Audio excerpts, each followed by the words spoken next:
मुद्दे पर हमारे संवाददाता पंकज तिवारी ने शिमला से बीजेपी सांसद वीरेंद्र कश्यप से बातचीत की। नोटबंदी को लेकर के हंगामे के बाद संसद की कार्यवाही एक बार फिर आज स्थगित कर दी गई। इसी पर बातचीत करने के लिए हमारे साथ मौजूद हैं शिमला से बीजेपी सांसद वीरेंद्र कश्यप जी। आइए इनसे बात करते हैं। सर, विपक्ष बार बार नोटबंदी को लेकर हंगामा कर रहा है, बार बार डिमांड कर रहा है कि प्रधानमंत्री खुद आके जवाब दें। क्या है ये पूरा मामला?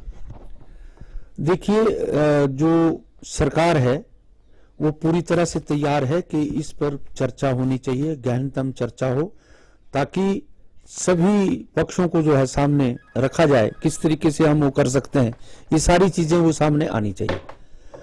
अब सरकार तैयार है, विपक्ष पहले तैयार था कि चर्चा की उन्होंने डिमांड की, पर आज जब सरकार मान रही है तो वो उसके लिए तैयार नहीं है चर्चा करने के लिए। अब उनका बहाना, हर रोज कोई ना कोई नया बहाना ढूंढ कर आते हैं। कहने का मतलब यही है कि जो भी विपक्ष की जो इस वक्त अग्रणी पार्टियां हैं, खास करके कांग्रेस और बीएसपी होगी या तृणमूल कांग्रेस हो गई, ये वो पार्टियां हैं जिनकी हालत यानी ब्लैक मनी के साथ जुड़ी हुई है।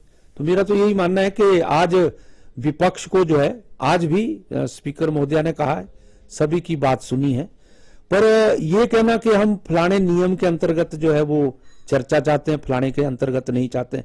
भैया, चर्चा तो चर्चा ही है ना। अब जब चर्चा आप चाहते तो चर्चा कीजिए। अब इनके पास है कुछ नहीं, जनता सारी नरेंद्र मोदी जी के साथ है, सरकार के साथ है। जो भी नोटबंदी का ये निर्णय लिया गया है, ये गरीब लोगों के हक में है, भारत देश के हक में है और टेररिस्टों के खिलाफ है। और साथ साथ ये काला धन जो है पूरी तरह से जो है समाप्त हुआ है कि जितने भी काला धन अंदर कुछ लोगों ने इकट्ठा करके रखा था वो अब जीरो हो गया। अब उनको दर्द तो हो रही है, वो पिंच उनको हो रहा है। नोटबंदी का जो फैसला है बड़ा फैसला है।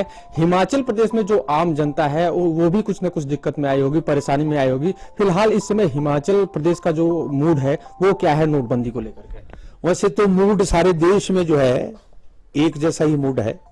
जनता जो है वो इसके पक्ष में है। सभी लोग कह रहे हैं, जो लाइन में भी लगे हुए हैं वो भी कहते हैं बिल्कुल बहुत अच्छा निर्णय है।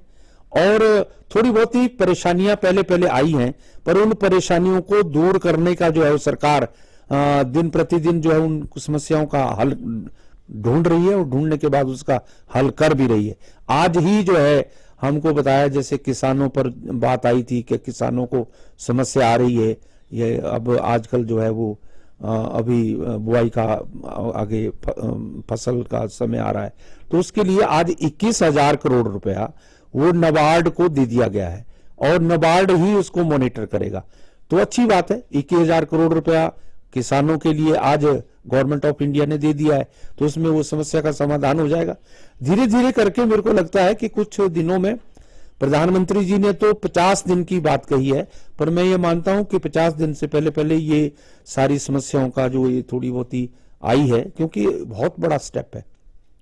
बहुत से प्रधानमंत्रियों ने इसके लिए जो है कोशिश की थी, कांग्रेस के प्रधानमंत्रियों ने भी सोचा था, परंतु उनके अंदर इतना दमखम नहीं था, कोई पॉलिटिकल विल पावर नहीं थी। और हम तो धन्यवादी हैं कि हमें आज इस प्रकार के प्रधानमंत्री मिले हैं जो निर्णय लेकर जो है पूरी तरह से ऐसा निर्णय लेते हैं जो कोई प्रधानमंत्री ले नहीं सकता था। तो ये थे वीरेंद्र कश्यप जी, जिनका कहना था कि प्रधानमंत्री का जी जो नोटबंदी का फैसला है ये दूरगामी फैसला है और इसका जो है कि भारत पे और भारत की अर्थव्यवस्था पे अच्छा प्रभाव पड़ेगा। जहां तक बात है सदन की कार्यवाही को बाधित करने की, तो बीजेपी जो है वो बार बार कह रही है कि चर्चा के लिए तैयार है, लेकिन अब विपक्ष कहीं ना कहीं कतरा रहा है और पीछे हट रहा है। कैमरा पर्सन आदित्य सिद्दीकी के साथ पंकज तिवारी, चैनल 1 न्यूज, दिल्ली।